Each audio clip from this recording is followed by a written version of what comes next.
Hello again, dartists. In today's video, we'll be covering repetitive elbow or gauntlet shots forward, affectionately known as pokies, how to clean them up, and aim with them when you're starting out.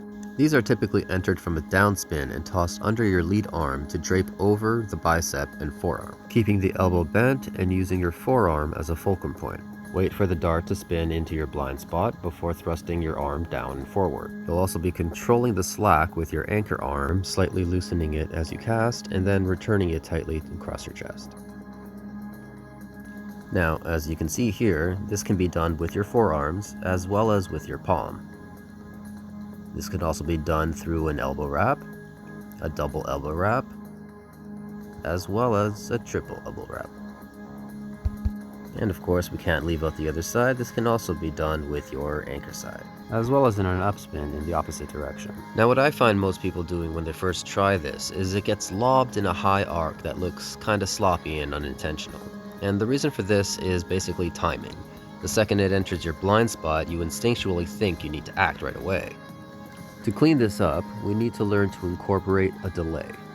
Your slack control and your fulcrum, whether it becomes the palm, wrapped elbow, or forearm, needs to remain still until the dart spins to the appropriate angle. If my goal is to target body shots horizontally in front of me, then I need to allow the dart enough time to reach the opposite horizontal angle in my dart wall. So as it reaches the opposite angle of my attack, then I thrust forward. If I do it too early, it shoots upward. So it's all about timing and muscle memory.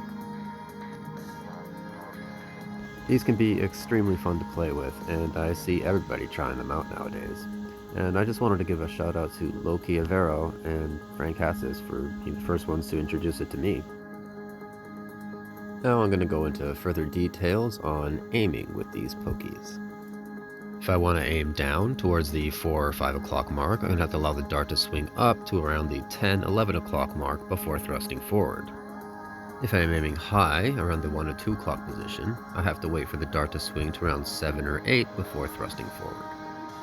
And if I am trying to aim straight forward, around the 3 o'clock position, I'm going to have to wait for it to swing around to the 9 o'clock position before thrusting forward. Here I'll demonstrate the delays between the high, medium, and low shots.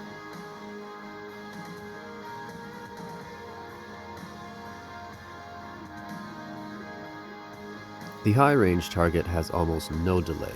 You thrust forward as you see it pass into your blind spot.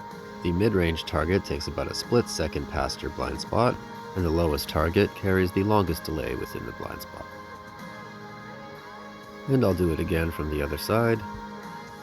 This time I'm going to be aiming low, medium, and high.